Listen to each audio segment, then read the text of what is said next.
புண்ணிய வயல் ஊராட்சியில் மாவட்ட ஆட்சியர் தலைமையில் மனுநீதி முகாம் நடைபெற்றது. புதுக்கோட்டை மாவட்டம் அறந்தாங்கி சட்டமன்ற தொகுதிக்கு உட்பட்ட ஆவுடையார் கோவில் தாலுகா புண்ணிய வயல் ஊராட்சியில் சுற்றிலும் பசுமையாகவும் நெற்பயிர்கள் சூழ்ந்த பகுதியில் திருக்கோவிலுக்கும் வயல்வெளிகளுக்கும் இடையில் பந்தல் அமைத்து ஆவுடையார் கோவில் அரசு மகளிர் பள்ளியில் உள்ள மாணவிகள் தமிழ்தாய் வாழ்த்துடன் நிகழ்ச்சி துவங்கப்பட்டது.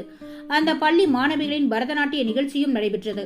அதில் ஊராட்சி மன்ற தலைவர் சுரேஷ் தலைமையில் மாவட்ட ஆட்சியர் முன்னிலையில் நலத்திட்ட உதவிகளும் தையல் மிஷின், சலவை செய்யும் இயந்திரம் போன்றவையும் மற்றும் வீட்டுமனை பட்டா பல்வேறு நலத்திட்டங்களை வழங்கினார். பொதுமக்களிடமிருந்து பல்வேறு கோரிக்கை மனுக்களாக வந்ததை ஏற்றுக்கொண்டு பரிசீலிப்பதாக கூறினார்.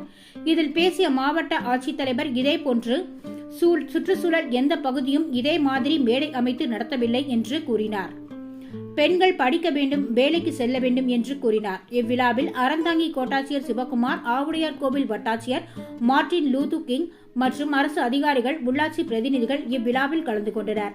இவ்விழாவில் நிறைமாத கர்ப்பிணி ஒருவர் தையல் இயந்திரம் வாங்க வந்தார். அவரிடம் மாவட்ட ஆட்சியர் கனிவாக நீங்கள் எங்கு மருத்துவம் பார்த்துக் கொண்டுள்ளீர்கள் என்று விசாரணை செய்தார். அத்துடன் அங்கு இருந்த மருத்துவரை அழைத்து சிறப்பாக மருத்துவம் பார்க்க வேண்டும் என்று கூறினார்.